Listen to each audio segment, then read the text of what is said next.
Ndugu zangu, kwa hakika ninyi ni kundi muhimu katika jamii. Mmesema wenyewe hapa, mnalisha wafanyakazi, wanafunzi, wasafiri na wananchi kwa ujumla, na kwa kufanya hivyo mnawezesha kutekelezeka vyema kwa shughuli nyingine za kiuchumi na huduma za kila siku, kwa sababu wanasema chakula ni afya. Na ukweli kwamba mnaitwa mama lishe, ina maana chakula chenu kinazingatia kanuni zote za lishe, na wanaokula kwenu mnawapa nguvu ya kuweza kufanya kazi za ujenzi wa taifa. Hongereni na tunawashukuru sana. Ndugu viongozi na Watanzania wenzangu, mtakubaliana nami kwamba shughuli za mama lishe na baba lishe zinastahili kutambuliwa na kuheshimiwa kwa hadhi inayolingana na mchango wao katika maisha yetu ya kila siku.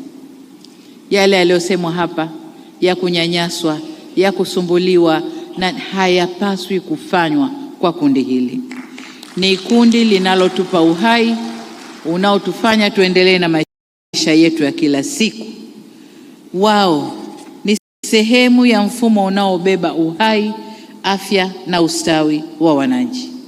Kwa hiyo tunawaheshimu na serikali itasimamia heshima yenu.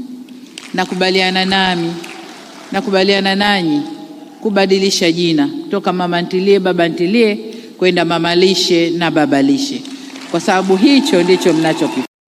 Lishe na baba lishe, kwa sababu hicho ndicho mnachokifanya. Nakubaliana nami, na hilo sasa ndio jina rasmi la sekta hii ya kazi za kiuchumi ndani ya nchi yetu.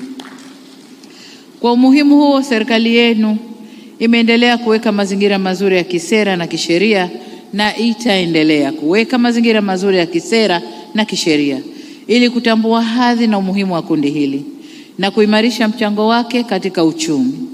Katika hatua hiyo, tuliunda wizara mahsusi hii ambayo inawahudumia chini ya waziri wenu, na najua mna mashirikiano mazuri na wizara yenu na waziri wenu katika kuendeleza jitihada hizi na kuhakikisha makundi haya au kundi lenu linapewa kipaumbele stahiki.